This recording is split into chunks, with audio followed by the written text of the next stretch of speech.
Bienvenidos a todos los que se conectan a esta hora al canal VoxBuff, a Blogs El Tiempo de Palabras Más. Y quiero darles la bienvenida a esta exclusiva con la vicepresidenta Marta Lucía Ramírez. Y primero agradecerle a ella por abrir el espacio en su agenda y atendernos para algunas preguntas que tenemos acerca de que ya va a entregarse este periodo y esta administración del presidente Iván Duque. Bienvenida, doctora Marta Lucía Ramírez, muchas gracias porque siempre nos abre las puertas en el escenario donde esté para hablar del país. Alberto, con muchísimo gusto, con mucho cariño. Esto uno siempre viene acá a tantas actividades. Hoy estamos acá en doble empalme, como sabe el país. A mí me toca estar en el empalme de la vicepresidencia de Colombia con tantos temas que trabajamos acá, la equidad de género, la transparencia y la lucha contra la corrupción, los temas relacionados también con el crecimiento económico y el empleo, el tema de los océanos y la sostenibilidad, muchos temas. Y aparte de eso, la Cancillería, los desafíos de la política exterior, pero siempre es un placer, Alberto, sobre todo por la seriedad, por el rigor, por la transparencia con la cual de verdad se ha conducido este canal, porque creo que hoy es tan importante como nunca que podamos tener confianza, que haya de verdad la seguridad de saber que no hay agendas ocultas, ahora que estamos oyendo tantas cosas que desafortunadamente algunas personas, cuando tienen el poder de un micrófono, realmente utilizan ese poder en beneficio personal o lo utilizan con agendas ocultas. Entonces siempre tendrán ustedes en mí una persona dispuesta a compartir con este trabajo que están haciendo de tanto rigor para informar a los colombianos. Muchas gracias, vicepresidenta. Yo quisiera, de todos esos temas que usted enumeró, vamos a tratar en estos 30 minutos, sacar esos temas, y quisiera empezar por los consejos nacionales de juventud que se instalaron ya esta semana. ¿Cuál fue la participación? ¿Cómo estuvo ese apoyo de parte del gobierno para los jóvenes? A mí me parece que esta es una de las cosas más fascinantes que sucedió en el año 19. Recordemos, el año 19 fue un año caracterizado por una gran tensión social, no solo en Colombia, sino en varios países de América Latina. Allí fue donde tuvimos el primer campanazo de cómo se estaban utilizando las redes sociales para destruir, para convocar a hacer daño realmente a la ciudadanía a través de la destrucción masiva, a través del vandalismo. Y vimos que el primer país que sufrió eso fue Chile, a finales de octubre del 2019. A nosotros después, a mí personalmente me llamó quien era entonces vicepresidente de Ecuador, que estaba obviamente el gobierno del presidente Lenín Moreno, y me dijo: ojo, tenemos información de que esta andanada que viene contra Chile va a venir también contra Ecuador y va contra ustedes en Colombia. Hay que estar muy atentos. Y yo le comenté al presidente Duque en ese momento, le dije: parece que esto no es solamente algo aislado, no es solamente allá, parece, y así fue. Vimos nosotros cómo se repitió después el guión en Ecuador, con destrucción, con vandalismo, y también vino a Colombia. Y entonces acá tenemos esa primera realmente llamada de advertencia. Tenemos que lograr que ahora todo este uso de los medios de comunicación facilite la capacidad de expresión, la capacidad también de aportar, de opinar, de participar. Lo más importante es la participación de todos los ciudadanos, jóvenes, personas mayores, gente adulta, inclusive gente de la tercera edad que también tiene mucho que aportar. Y nosotros en ese momento, la verdad es que vimos, acá tenemos es que mejorar quizás nuestro estilo de comunicación, y yo le propuse al presidente llevar a cabo esa conversación nacional. De hecho, teníamos pensado hacer una conversación durante todo el año 21, sobre todo una conversación en prospectiva, pensando que nuestro gobierno realmente iba a lograr tantos avances en el tema económico, en el tema de sostenibilidad, en el tema de equidad de género, y que queríamos cerrar el gobierno realmente con una conversación que nos permitiera imaginarnos a todos cómo queremos la Colombia del tercer centenario, qué estamos dispuestos cada uno de nosotros a hacer para que cuando Colombia cumpla 300 años, de verdad sea un país que esté en los primeros lugares en materia de desarrollo, en materia de progreso, en materia de paz.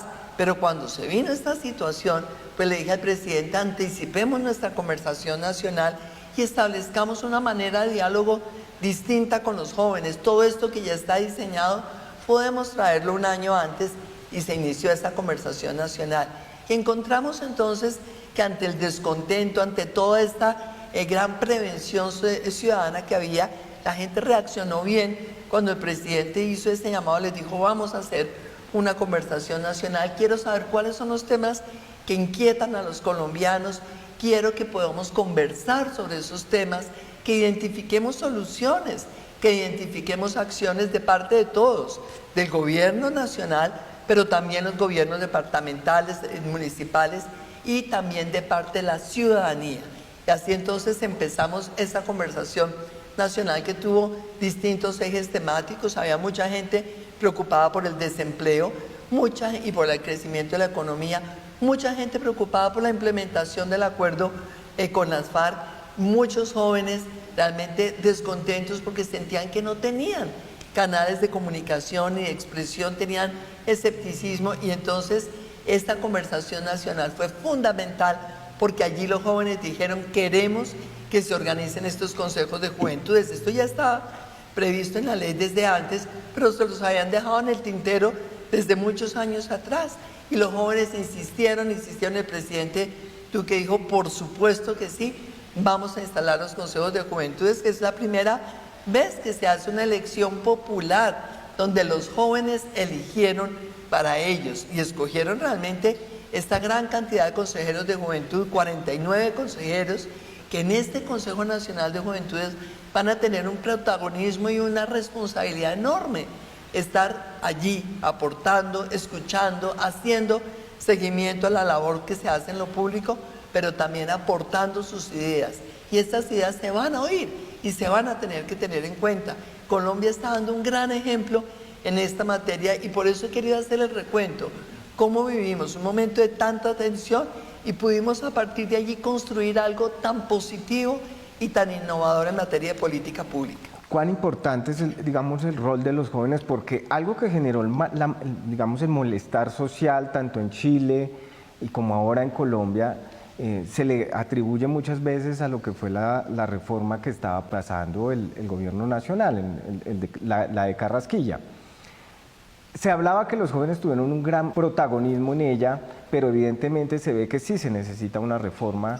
Entonces, ¿cuán importante fue ese rol de los jóvenes para el resultado, que se tuvo ahora en estas elecciones? Yo siempre he creído mucho en la participación de la juventud. He sido candidata presidencial 2 veces. Las 2 campañas presidenciales mías las saqué adelante con la participación en un 95% de gente joven en todos los cuadros de mi campaña, haciendo programas, haciendo el trabajo político y demás. Luego aquí hay que partir realmente de la base que tenemos una juventud capaz, una juventud preparada. En algunos sectores de la juventud todavía no hay el nivel de formación suficiente, por ejemplo, en materia política, no hay suficiente formación universitaria, y por eso también insistimos en este gobierno en que uno de los grandes cambios que tenía que dejar este gobierno era garantizar el acceso a la educación universitaria para los jóvenes, y eso va a ser realmente algo que genere una oportunidad enorme de crecimiento, de progreso, de desarrollo para Colombia. Pero yo sí creo que los jóvenes han aportado y tienen que seguir aportando al desarrollo nacional. ¿Qué sucedió en el año 2019? Quizás los argumentos eran distintos. En el 2019 estaba sobre todo una campaña muy dura a través de redes sociales diciendo que este gobierno estaba terminando el acuerdo con las FARC, que estábamos abortando el acuerdo, que no se iba a implementar el acuerdo. Había también desde ese momento las preocupaciones en materia tributaria, porque recordemos que al comienzo de este gobierno se presentó por parte del ministro Carrasquilla también los elementos de una reforma tributaria, y digamos que estuvo mal manejada la comunicación, aunque los elementos de la reforma fueran positivos.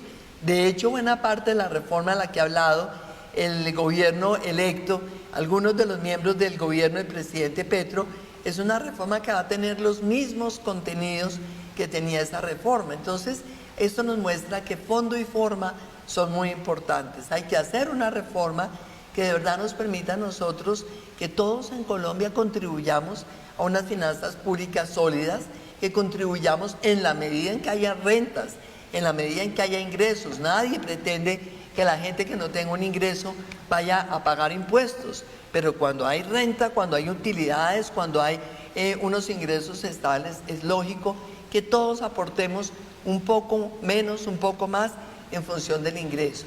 Pero yo creo que hoy por hoy lo importante del país es mirar hacia adelante. Ya no es tanto las culpas hacia atrás, quién tuvo la culpa, por qué no lo comunicaron mejor. El presidente Duque tan pronto vio esa reacción tan fuerte que se dio en el año 21, porque son dos momentos distintos de protestas, el 19 y de nuevo el 21. El 21 fue un momento terrible, porque es que en el 21 veníamos de llevar ya 18 meses de confinamiento, 18 meses con muchísimos sectores de la producción afectados, algunos cerrados todavía, otros muy afectados por lo que había sido ese confinamiento, un país totalmente perplejo por una pandemia y sobre todo mucha gente diciendo, perdón Alberto, que era que no íbamos a vacunar, que no había vacunas, que el gobierno era incapaz de vacunar. Entonces fue este trabajo a través de las redes para provocar toda esa desestabilización, para provocar esa desconfianza, para provocar en un momento donde había tanto temor de la gente a contagiarse, un temor adicional a que no lo iban a vacunar y que tenía que seguir encerrado y que iba a perder su empleo. Entonces fue de verdad una situación muy delicada donde el presidente Duque dijo, una nueva reforma en estas condiciones no se puede hacer como está prevista. Vino el cambio del ministro de Hacienda, llegó José Manuel Restrepo, le hizo cambios a ese texto de la reforma y bueno, Colombia es uno de los pocos países que logró hacer una reforma tributaria en medio de una pandemia para generar unos recursos que eran indispensables para tener programas de ayuda social como el ingreso solidario, como por ejemplo expandir todos los programas de adulto mayor, todo lo de jóvenes en acción, todo lo de familias en acción. Para eso había que conseguir recursos y se hizo esa reforma tributaria. Ha sido un tiempo difícil, Alberto, pero en esto la participación de la gente joven obviamente ha tenido, digamos, matices. Hay gente joven muy preparada que ha contribuido con ideas, con aportes, que ha reconocido las cosas buenas del gobierno. Ha habido gente joven que lamentablemente pues también la han utilizado en algunos casos, pero yo creo que en su mayoría la participación de los jóvenes ha sido constructiva, ha sido positiva y por eso digo, ahora hay que mirar hacia adelante y este Consejo Nacional de Juventudes va a ser una herramienta maravillosa para que la juventud esté mejor informada a través de sus propios representantes, que no traguen entero, como se dice coloquialmente, que cualquier funcionario público sepa que tiene que contestar las solicitudes que ellos hagan, que tiene que presentarles la información y así ellos también sean un canal de información hacia la ciudadanía, hacia los jóvenes y podamos conducir este país realmente hacia adelante. Necesitamos que Colombia siga progresando. Hoy es uno de los países con el mayor crecimiento económico a nivel mundial después de la pandemia, uno de los que más está generando empleos. Entonces vamos a tener nosotros esta maravillosa oportunidad que con este Consejo Nacional de Juventudes, que mucha gente está preguntándole a Colombia cómo lo logró, de qué manera, fue maravilloso el proceso. En esto el gobierno nacional, el consejero de Juventudes que está en la presidencia de la República, se dedicaron de verdad a estimular la participación de jóvenes. Hubo casi 11.000 candidatos para este Consejo de Juventud, hay 49 jóvenes elegidos de manera popular, representando a cada uno de los departamentos, también representando los distritos especiales que hay en el país, Buenaventura, Bogotá, Santa Marta, etcétera, y representando también las etnias. Hubo ese énfasis, que hubiera representación afro, que hubiera representación indígena, que hubiera representación rom. Es una composición absolutamente incluyente de lo que es la ciudadanía colombiana. ¿Cuál fue lo más difícil que vivió usted como vicepresidenta en estos 4 años de administración? Querido Alberto, la vicepresidencia es un cargo difícil. ¿Por qué razón? Porque no está bien concebido, no está bien diseñado. En el pasado hubo vicepresidentes que tenían unas funciones y para ellos estuvo bien. Yo soy una mujer hiperactiva, hipertrabajadora. Yo conozco mucho el Estado, pero también conozco mucho el sector privado, el sector productivo. Entonces tenía demasiada ansiedad de participar, de aportar, de trabajar, de entregar. Yo estoy en lo público es porque quiero entregarle a mi país todo lo que tengo de capacidad de trabajo para que le sirva a Colombia.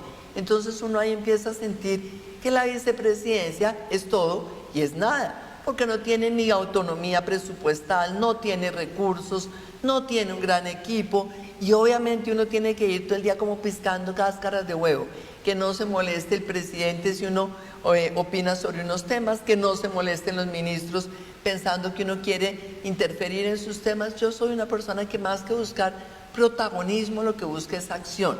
Eso fue difícil realmente porque creo que hay espacios donde uno hubiera podido hacer muchísimo más si de verdad hubiera más apertura, digamos, a lo que un vicepresidente puede aportar en materia de coordinación, en estar haciendo buena parte del trabajo que sirva para facilitar, obviamente, muchas decisiones al interior del gobierno. Creo que esa es una de las cosas que debe servir para repensar la vicepresidencia.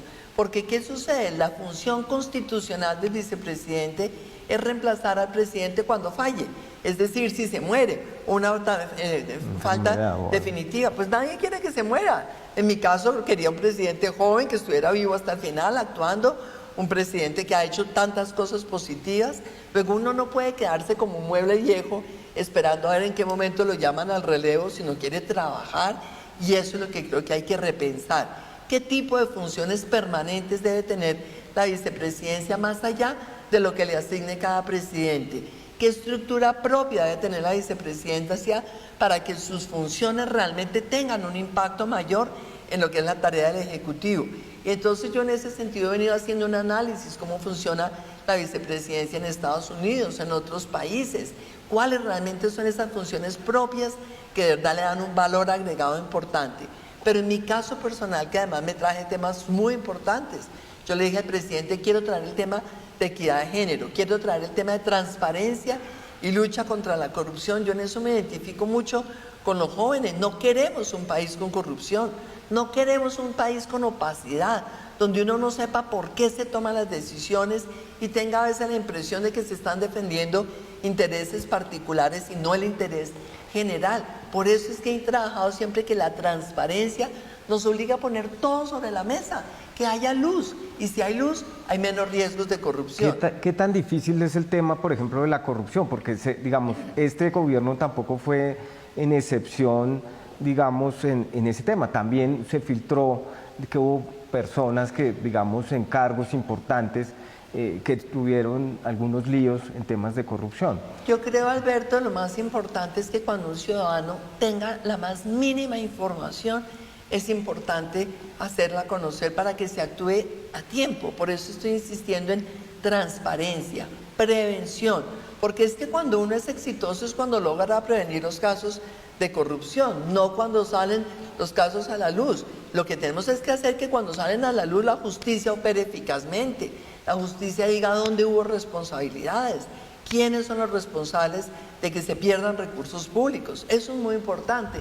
Pero este tema de transparencia lo trabajamos en la vicepresidencia, hicimos cosas muy importantes. Es la primera vez que todas las entidades de la rama ejecutiva del Poder Público tienen un oficial de transparencia.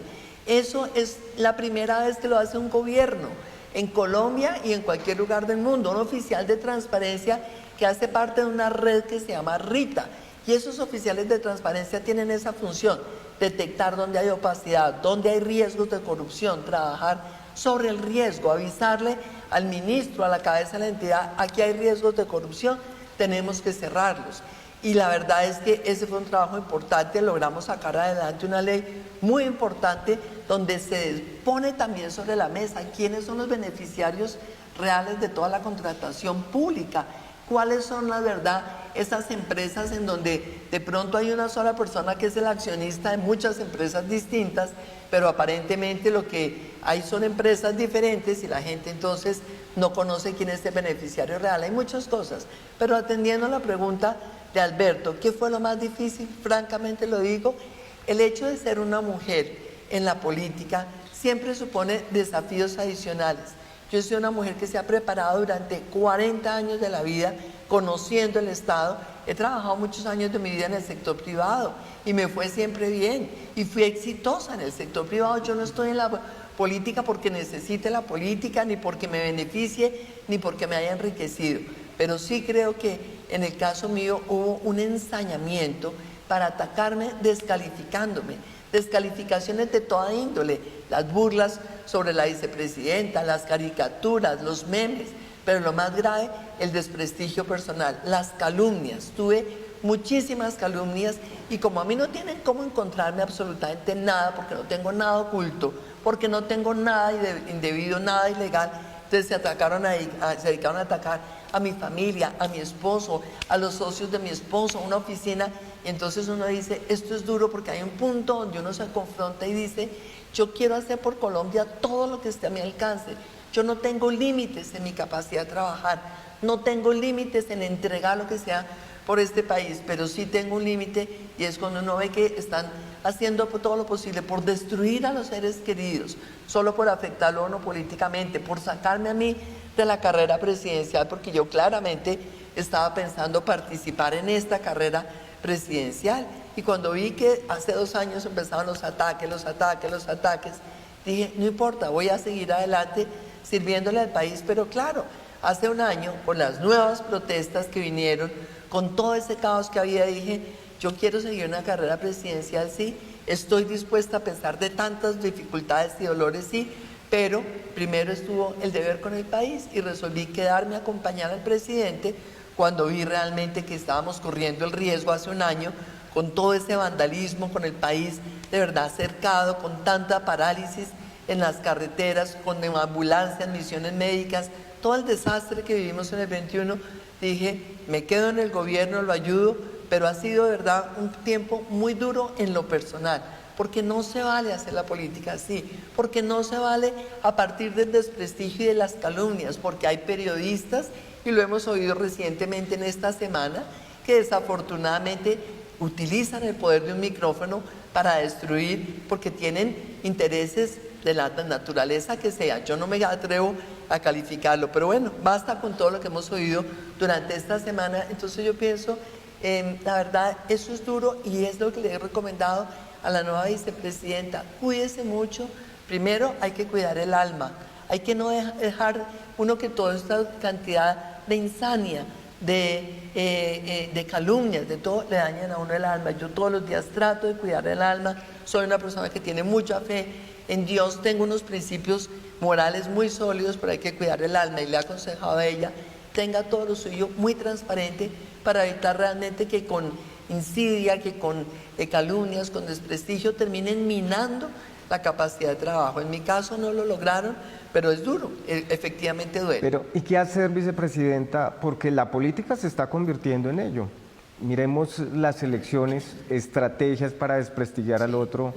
Se está pasando a un campo de eliminar no con ideas, con argumentos, sino crear falsas noticias o crear cortinas, por decir de alguna manera, para afectarlo más personalmente que más por ideas. ¿Hacia dónde se tiene que empezar entonces a trabajar en las nuevas generaciones? Alberto, a ver, primero que todo, la política no es eso que estás describiendo. Esta es una deformación de unas personas cuyo interés de llegar al poder realmente hace que no tengan ningún tipo de límite ético, ningún tipo de límite moral. Pero la política en estricto sentido no es eso. La política es realmente competir por ideas, competir por propuestas para manejar el Estado, para manejar realmente desde la función pública un país, para ofrecerle a los colombianos cómo podemos progresar con una visión sobre el Estado y siempre hacerlo con total transparencia. Entonces yo sí creo que la política per se no es la culpable de lo que nos está pasando. La responsabilidad está en aquellas personas que tienen por encima de todo su objetivo personal, que es llegar al poder. Yo no creo en ese tipo de política, porque cuando no hay límites, cuando el fin justifica los medios, uno dice, qué susto, ¿qué harán el día de mañana? Entonces yo creo que en la juventud tiene que haber esa agudeza, no dejarse utilizar. Hay muchísima gente joven que tiene la inteligencia, la formación, el carácter, el criterio y dicen, aquí hay mentiras, están estas fake news, vamos a hacer también campañas para destruir estas mentiras que se dicen en la política. Yo te doy el ejemplo, las vacunas del año pasado. Este gobierno compró las vacunas, este gobierno empezó un proceso de vacunación. Le Y fue muy oíamos bien, en las le fue muy bien. en las redes sociales empezaron a decir que no había vacunas y vimos periodistas repitiendo como sin ningún discernimiento lo que venía en las redes sociales. No hay vacunas, Colombia no va a vacunar, Colombia si acaso va a poder tener el 70% de gente vacunada en el 2023. Lo dijeron, Alberto, y resulta que este es uno de los países que mejor logró hacer el proceso de vacunación. Por eso salimos antes que muchos otros países a reactivar la economía. Por eso es que la economía colombiana está mejor que la mayoría de los países. Pero a punta de insidia, a punta de estar mintiendo en las redes, generaron también parte del malestar del 2021. Entonces hay que tener discernimiento, hay que confrontar esas mentiras y yo sé que acá vamos a tener nosotros en esta gente joven que está mostrando su deseo de servir al país con una voz, con una capacidad crítica. Yo sé que vamos a tener que confrontar este riesgo que tiene hoy la humanidad entera, cómo las redes sociales se pueden utilizar para construir, para convocar a cosas positivas, o por el contrario se pueden utilizar para destruir, para descalificar, para atacar, para vandalizar, porque desafortunadamente también hay sicariato moral. Hay una cantidad de sicarios que están en esas bodegas, hay una cantidad de sicarios que están a veces en los micrófonos, sicarios morales que son tan perversos como un sicario físico que aniquila físicamente a una persona. Y que al final terminan trabajando o haciendo parte de esas personas que hicieron, o pasa con el ministro de Educación, que hoy, que fue elegido o que fue nombrado por el presidente electo Gustavo Petro, el doctor Gaviria, que hoy ya hace parte, digamos, de ese ministerio o esta nueva administración que va a ingresar. Entonces, digamos que sí, yo creo que ahí lo que usted habla es verdad. Tiene, digamos, que empezarse a replantear las formas de hacer política. Ya se nos está agotando el tiempo, vicepresidenta. Pero una cosa chiquita sobre eso. Yo tengo mucho respeto por Alejandro Gaviria y también respeto que la gente que de pronto no compartía la otra opción política, de pronto en un momento determinado dice, lo que yo tengo para aportar al gobierno de Gustavo Petro lo quiero aportar. Yo realmente creo que lo que tenemos es que mostrar claramente que rechazamos la forma de hacer el trabajo para querer llegar en algunos casos. Yo la verdad creo que acá tiene que quedar un mensaje clarísimo, no se vale llegar de cualquier manera. El fin no justifica los medios y sí creo que una persona que sufrió tanto de los ataques como Alejandro Gaviria está dando una lección de querer servirle al país por encima de los ataques. Yo creo que esa campaña de difamación la empezaron conmigo, no fue Alejandro Gaviria el primer víctima, no fue tampoco Federico Gutiérrez. Hace 2 años la empezaron conmigo. ¿Por qué? Porque aparecían en las encuestas como una persona que podía tener una posibilidad seria para el 2022. Luego yo creo que hubo gente, operadores de las bodegas y gente que les dio instrucciones y dijo, esta es la primera a la que hay que sacar del camino. Y la verdad, no lo lograron porque me salí del camino, no porque me sacaran, sino por voluntad de quedarme acompañando al presidente Iván Duque cuando vi que el vandalismo que había en el país era tan peligroso que podía generar una desestabilización. Pero sí creo que acá tenemos que decir no se vale y tiene que haber sanciones, así sea sociales, en este país. Para finalizar, vicepresidenta, ¿qué viene para Marta Lucía Ramírez? Yo soy una persona que ha trabajado muchos años en el sector privado. Como decía, mi vocación de servicio al país es porque también soy una persona de clase media, porque me he dado cuenta cuando uno hace el esfuerzo, mis papás hicieron el esfuerzo de pagarme una universidad y uno hace el esfuerzo de seguirse preparando y todo, uno dice, bueno, mi vida puede estar orientada a producir plata o mi vida puede estar orientada a ayudar a construir una sociedad mejor, y ese ha sido el caso mío. Pero también hay un punto donde uno dice, no vale la pena seguir solamente en lo público. Creo que en el caso mío lo que sigue es volver otra vez hacia el sector privado, donde he tenido muchos años, donde me ha ido bien cuando he estado. También de pronto desde la academia también quiero escribir, quiero tener tiempo para pensar en otros temas. Yo estos 4 años no he parado de trabajar ni un solo día, ni un sábado, ni un domingo dejé de trabajar por Colombia. El último año ha sido de locos, ha sido frenético, porque he tenido 2 responsabilidades. la vicepresidencia y además el Ministerio de Relaciones Exteriores con toda la agenda que eso supone, con dificultades también, porque pues sabemos que tampoco ha sido fácil. Entonces también quiero tener tiempo para mí, para pensar, para ver uno cómo sigue desde afuera aportando todo lo que sirva para mostrar que Colombia es un país muy valioso, que Colombia tiene que tener más autoestima, que tenemos que querernos más, querer más este país, valorar lo que hace el sector privado, valorar lo que hace mucha gente desde la política, es decir, tenemos que respetarnos nosotros mismos para que nos respeten afuera. Y eso es lo que yo quiero seguir haciendo que Colombia se quiera, se valore y por supuesto contribuir a que las cosas malas del país se corrijan, porque tenemos muchas cosas que corregir. Aquí hay que acabar la pobreza extrema, aquí tenemos que seguir creciendo, generando empleos para disminuir la pobreza. Acá tenemos que seguir abriéndole espacios a la mujer en Colombia, tenemos que acabar la violencia de todo tipo contra las mujeres, la violencia sexual, la violencia intrafamiliar, la violencia psicológica y la violencia realmente emocional. Es que nosotros vemos que esta es una sociedad que hace bullying y cuando lo hace y tira a matar. Ese tipo de cosas uno tiene que reconocer que son fallas de este país y hay que seguirlas señalando para que constructivamente aportemos soluciones a esas fallas. Pero yo, la verdad, Alberto, me he movido mi vida entera entre dos amores. Por un lado, mi familia, mi esposo, mi hija, mis papás, mis hermanos, mi sobrina. Por otro lado, mi país. Este ha sido mi amor, el amor de la vida. Entonces, pues uno, la verdad, nunca deja de amar y de ver cómo puede contribuir a que esta relación sea cada vez más fructífera para Colombia, que es lo más importante de todo.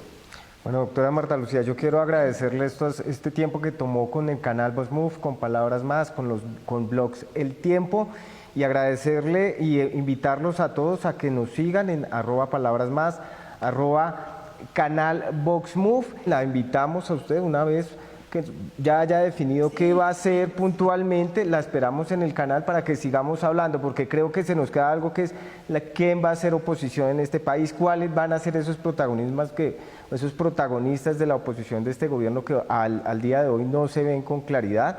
Entonces esperamos una vez termine todo este proceso y usted asuma o vea cuál es el escenario donde va a estar. Allá la esperamos en el canal VoxMove, doctora Muchas Marta Lucía. gracias, Alberto, ya estaré y mil gracias de verdad y felicitaciones. Sigan haciendo buen periodismo, sigan haciendo un periodismo que escucha las distintas versiones, un periodismo que contrasta, un periodismo que acude a las fuentes, un periodismo que no traga entero, pero sobre todo un periodismo que construya, porque acá todos tenemos que construir ese país mejor. Y muchísimas gracias a todos los que siguieron esta entrevista. Chao pues.